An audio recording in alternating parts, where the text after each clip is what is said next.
If I say those two words that you've hashtagged here, I can guarantee you that I will never anchor a newscast on this continent again. If you don't know, because a lot of people who follow me don't, I'm actually a journalist. In fact, I'm the first hijab-wearing television news anchor in Canada. And one of the basic rules of journalism is that you're not allowed to give your opinion on any political story. And yes, even human rights issues are seen as political stories. Consider the fact that just a few years ago as a journalist, you could get in trouble for writing Black Lives Matters. And it took pushing and criticizing and calling out newsrooms for them to change their stance on this. But that took time. And this is even more of an uphill battle.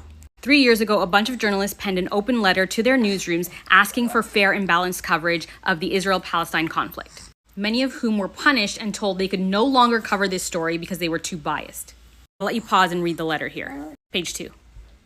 I almost signed this letter, but in the end, I decided against it because I realized that I had too much to lose. And it was better for me to keep my seat at the table as a host of a national primetime newscast and do what I could to at least ensure that our coverage was fair and balanced. But even as the host of a show with my name on it, there were many times where I felt silenced and pressured to keep Palestinian voices off the air. A year later, this article was written called the CBC's Palestine Exception. And almost every staffer, former and current, who was interviewed for this story only spoke on condition of anonymity because they were afraid for their jobs. And not just that, but afraid that they would no longer be able to cover this story. I also encourage you to read this article. It's in the Ryerson Review of Journalism. Now, one of the few people who was named in this story was a radio producer who'd also written this article about her experience having a story pulled just before it was set to air, without any discussion, explanation, or even an opportunity to make changes if there was editorial concern. The story centered on a Palestinian journalist who was on the ground in Jerusalem. It was just yanked. You can look this article up too, it's in the Walrus. This is not just a CBC problem or a Canadian newsroom problem. MSNBC has apparently pulled 3 of its anchors, Ayman Mohyeldin, Mehdi Hassan, and Ali Velshi.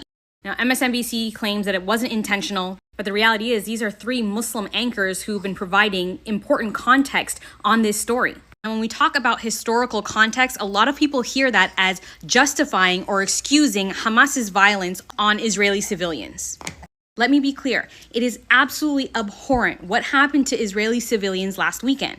I absolutely mourn those lives lost. But what's frustrating as journalists is that we're only ever allowed to cover this story when Israelis are the victims. But we know that the story doesn't start from the moment that Hamas starts firing rockets. In between these bouts of violence where this conflict is actually in the news, the story doesn't end. It still continues. But journalists aren't being given the opportunity to tell those stories, especially when the sources are Palestinian voices. So it's very frustrating when people say, not now, don't talk about it now because you're diminishing Israeli suffering. Because the question becomes, when can we talk about it? When should we talk about it? Because our newsrooms don't allow us to. And I should mention, one of the reasons newsrooms do this is because of outside pressures. There are outside groups and campaigns whose goal is to essentially call any criticism of Israel anti-Semitic. They bury you and your newsroom in hate mail to the point that you feel overwhelmed, intimidated, and you just shut up. And for a lot of newsrooms, it's just a headache they would rather not deal with.